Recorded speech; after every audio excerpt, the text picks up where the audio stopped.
एक बार की बात है, एक लड़का अपने गांव में पीपल के पेड़ के नीचे बैठकर बड़ा ही मधुर स्वर में गीत गा रहा था। बड़ा ही सुंदर गीत गा रहा था, बड़ा ही प्यारा गीत गा रहा था।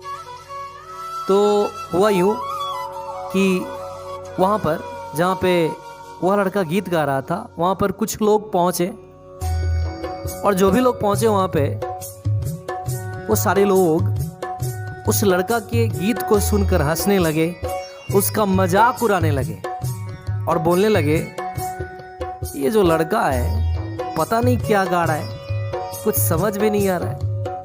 लगता है इस लड़कावा का ना एगो फेज उड़ गया है, जन एगो ढिल्ला हो गया। यह आवाज सुनकर वो जो लड़का था जो गा रहा था, उसे ना बड़ा दुख पहुंचा, उसका दिल ना टूट सा गया, ठेस पहुंचा, उसके दिल पर ठेस लगा और मनी मन सोचने लगा कि मैं इतना मेहनत करता हूं, इतना अच्छा गाने की कोशिश कर रहा हूं, फिर भी ये लोग मेरा मजाक उड़ाए जा रहे हैं, हद है। तो फिर वो लड़का सोचा कि क्यों ना इसके बारे में अपने गुरुदेव से पूछा जाए। वो लड़का वहां से उठा और अपने गुरुदेव के पास पहुंचा, और जब वो गुरुदेव के पास पहुंचा तो गुरुदेव से सवाल किया कि गुरुदेव, आज मैं अपने गांव में गीत गा रहा था, कुछ लोग आए और मेरा ना मजाक उड़ाना शुरू कर दिए, बहुत मजाक उड़ाए, बोले क्या गाता है, कुछ समझ में नहीं आ रहा है, हद है, इसका एक फेज उड़ गया है, ऐसा ऐसा कुछ बोल रहे थे वो लोग। पर आप तो बोलते हैं गुरुदेव कि मैं बहुत बढ़िया गाता हूँ, बहुत मधुर स्वर में गाता हूँ, मेरा कोई जवाब नहीं, बताइए ऐसा क्यों? गुरुदेव यह बात सुनकर मुस्कुराए और बोले कि देखो, मैं जो भी बोलता हूँ ना सही बोलता हूँ, और वाकई रियली तुम बहुत बढ़िया गाते हो, तुम्हारा कोई जोरा नहीं है, तुम ना बहुत बेहतर गाते हो। अगर तुमको यकीन नहीं होता तो यहाँ पे बहुत सारे लोग बैठे हुए हैं, बहुत सारे लोग, इन सारे लोगों से तुम पूछ सकते हो। तो वहाँ पे जितने सारे लोग बैठे थे, सभी लोग उस लड़का को बोले कि भाई चल हो जाए, तू ये गाना गाकर सुना दो, यहीं पे दूध का दूध पानी का पानी हो जाएगा, यहीं पे पता चल जाएगा कि तो वास्तव में कैसा गाते हो। लोग की बात को सुनकर वो जो लड़का था ना, वो गाना शुरू किया। जब वो लड़का गीत गाना शुरू किया तो वहां पे जितने भी लोग थे ना, सारे लोग उस गाने को सुनकर आश्चर्यचकित हो गए, और जैसे ही गाना खत्म हुआ, सारे लोग उसका तारीफ करना शुरू कर दिए, तारीफ का पुल बांधना शुरू कर दिए। लोगों ने कहा कि भाई मान गए, तुम बहुत बढ़िया गाते हो, इतना बढ़िया गाते हो, इतना बढ़िया कि मन करता है ना दिन भर तुम्हारे गाने को सुनता रहूं, बहुत मधुर स्वर में गाते हो। इतना सारा तारीफ सुनकर वो जो लड़का था ना, वो तो भूल के बेंग हो गया, इतना खुश हुआ कि गदगद। फिर वह लड़का अपने गुरुदेव को अलग ले जाकर पूछा कि गुरुदेव, सारे लोग तो बोल रहे हैं कि वास्तव में हम अच्छा गाते हैं, फिर भी एक सवाल मन में है, तो वो जो लोग वहां पे मेरे गांव में मेरा मजाक उड़ा रहे थे, उनका क्या? तो गुरुदेव बोले कि देखो, कुछ लोग ऐसे ही होते हैं, उनकी बात को छोड़ो, भूल जाओ। फिर गुरुदेव अपने शिष्य से, उस लड़का से बोले कि देखो, आज मुझे ना 5,000 रुपये की बहुत जरूरत है, मुझे 5,000 रुपये चाहिए तो चाहिए। तो फिर वो शिष्य बोला कि गुरुदेव, मैं तो गरीब लड़का हूँ, मैं तो गरीब बालक हूँ, मैं आपके लिए 5,000 रुपये का व्यवस्था कैसे करूँगा? तो फिर गुरुदेव मुस्कुराए और बोले कि देखो, मैं तुमसे 5,000 रुपया नहीं मांग रहा हूँ, बल्कि मैं ये कह रहा हूँ कि ये जो देखो, बहुत सारी किताबें हैं मेरे पास, बहुत सारी किताबें हैं, इन किताबों को बेचकर तुम्हें लाना है। और ये जो किताब है ना, इन किताबों की कीमत लगभग 5,000 रुपया है। इन किताबों को बेचकर तुम मेरे लिए 5,000 रुपया लेकर आओ। यह बात सुनकर शिष्य तैयार हो गया और फिर वो चल पड़ा। तभी गुरुदेव उसे रोककर बोले कि रुको, मैं तुम्हें तरीका बताता हूँ ताकि ये किताब जल्दी से बिक जाए, क्योंकि मुझे पैसे की ना बहुत जरूरी है, सख्त जरूरी है, जल्द से जल्द मुझे पैसा चाहिए। तो शिष्य बोला कि हाँ बताइए क्या करना होगा, कौन सा तरकीब है। तो गुरुदेव बोले कि देखो, तुम्हें क्या करना है कि तुम्हारे गांव में सब्जी का बाजार लगता होगा। शिष्य बोला हाँ लगता है। तो सब्जी के बाजार में ना बहुत सारे लोग आते हैं, बहुत सारे लोग। तो तुम्हें करना क्या है कि तुम्हारे घर पर थैला होगा या टोकरी होगा, कुछ भी जो भी तुमको अच्छा लगे, उसमें इन किताबों को रख लेना और चला जाना वहीं सब्जी बाजार में, क्योंकि वहाँ पे बहुत सारे लोग आते हैं, बहुत जल्द यह किताब बिक जाएगा। शिष्य को गुरुदेव का बात अच्छा लगा। शिष्य वहाँ से चल पड़ा किताबों को लेकर, घर पर गया, वहाँ से टोकरी लिया और टोकरी में किताब को रख लिया और फिर सब्जी बाजार में गया, जगह ढूंढा और कहीं पे कुछ बिछा कर बैठ गया, टोकरी में किताब को रख लिया। बहुत देर तक इंतजार करता रहा, लोग आते सब्जी खरीदते जाते, किताब के बारे में कोई पूछता तक नहीं था। शाम हो गया, बाजार भी खत्म हो गया, लोग चले गए।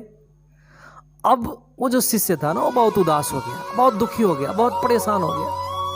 अब भारी मन से वह धीरे धीरे चहलकदमी करते हुए गुरुदेव के पास पहुंचा और बोला, गुरुदेव हद हो गया, मैं आपके लिए पैसे की व्यवस्था नहीं कर पाया, क्योंकि मैं किताब नहीं बेच पाया, कोई किताब खरीदने आया ही नहीं, मैं क्या करूं, मुझे क्षमा करें गुरुदेव। यह बात सुनकर गुरुदेव बोले, कोई बात नहीं, तुम्हें परेशान होने की जरूरत नहीं है। अच्छा एक बात बताओ, तुम्हारे गांव में कपड़ा का दुकान है? यह बात सुनकर शिष्य बोला कि हाँ, मेरे गांव में ना बहुत बड़ा कपड़ा का दुकान है। तो फिर गुरुदेव बोले, एक काम करो, कल सुबह कपड़ा के दुकान के सामने बैठकर तुम किताब बेचने की कोशिश करो, पक्का बिक जाएगा। क्यों? क्योंकि कपड़ा के दुकान पे ना बहुत सारे लोग आएंगे कपड़ा खरीदने, उसी में से कोई ऐसा होगा जो ये किताब खरीद लेगा। यह बात सुनकर शिष्य को अच्छा लगा। शिष्य कल सुबह उठा, तैयार हुआ और फिर किताबों को लेकर कपड़ा के दुकान के सामने कुर्सी लाकर बैठ गया। सुबह से शाम हुआ, शाम से रात। वो जो कपड़ा का दुकानदार था वो दुकान बंद करके चला गया, लेकिन हुआ यूं कि एक भी व्यक्ति किताब खरीदने नहीं आया। हालांकि कपड़ा के दुकान पे तो बहुत सारे लोग आए, लेकिन सारे लोग कपड़ा खरीदे और कपड़ा खरीदकर सीधे चले गए, किताब खरीदने कोई नहीं आया।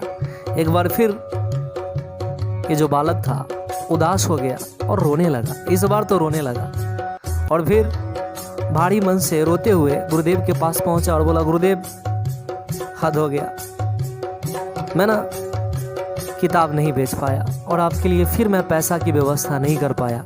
गुरुदेव बोले, कोई बात नहीं, एक मौका और दूंगा, तुम एक काम करो, दवा के दुकान जो होता है ना, दवा का दुकान, वहाँ पे ना बहुत सारे पढ़े लिखे लोग आते हैं, ठीक, और तुम्हारे गांव में दवा का दुकान है? शिष्य बोला हाँ बहुत बड़ा दुकान है।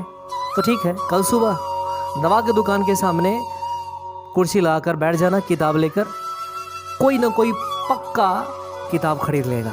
शिष्य वैसा ही किया। फिर कल सुबह उठा, तैयार हुआ, किताबों को लेकर दवा के दुकान के सामने ना बैठ गया, किताबों को लेकर दवा के दुकान के सामने बैठ गया कुर्सी लगाकर। फिर वही हुआ, सुबह से शाम, शाम से रात, एक भी व्यक्ति किताब खरीदने नहीं आया। हालांकि दवा के दुकान पे बहुत सारे लोग आए, बहुत सारे लोग आए, लेकिन सब आते दवा लेकर चले जाते, किताब खरीदने कोई नहीं आया। फिर रोता हुआ पहुंचा गुरुदेव के पास, बोला, गुरुदेव मैं हार गया।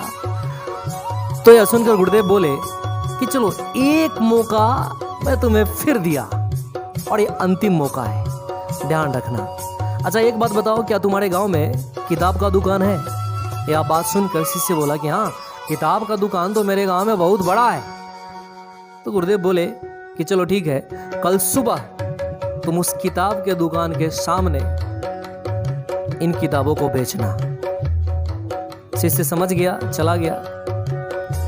सुबह हुआ, शिष्य जो था वो तैयार हुआ, किताबों को लिया और फिर अपने गांव में, उसके गांव में जो किताब का दुकान था उसके सामने कुर्सी लाकर बैठ गया किताब को बेचने के लिए।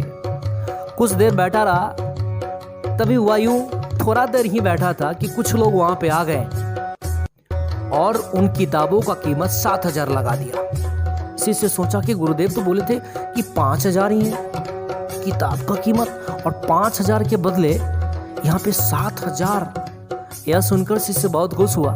वो किताब बेचने ही वाला था कि गुरुदेव आकर शिष्य से बोले कि रुको, इन किताबों को बेचना नहीं है। अब यह बात सुनकर शिष्य बहुत आश्चर्य में पड़ गया और वो बोला, गुरुदेव ऐसा क्यों?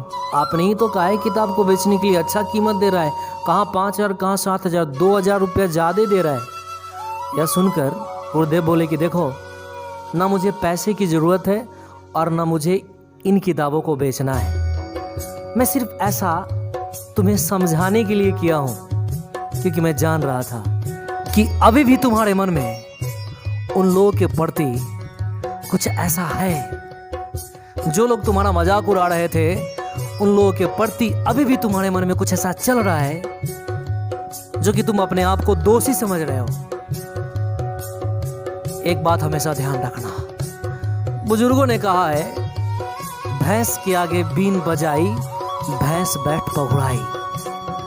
अपनी कला और ज्ञान का पिटारा वहीं पर खोलना चाहिए जहां पर उसे समझने वाले लोग हों, नहीं तो पत्थर पर सर पटकना और मूर्खों को समझाना एक जैसा होता है। जो तुम्हें समझते हैं तुम उनकी परवाह करो, और जो तुम्हें नहीं समझते हैं वो जाए भाड़ में। सब्जी बाजार में बिकता है, कपड़ा के दुकान में बिकता है, तो फिर किताब के दुकान में ही ना बिकेगा। जो तुम्हारी कीमत को समझते हैं तुम उनके बारे में सोचो।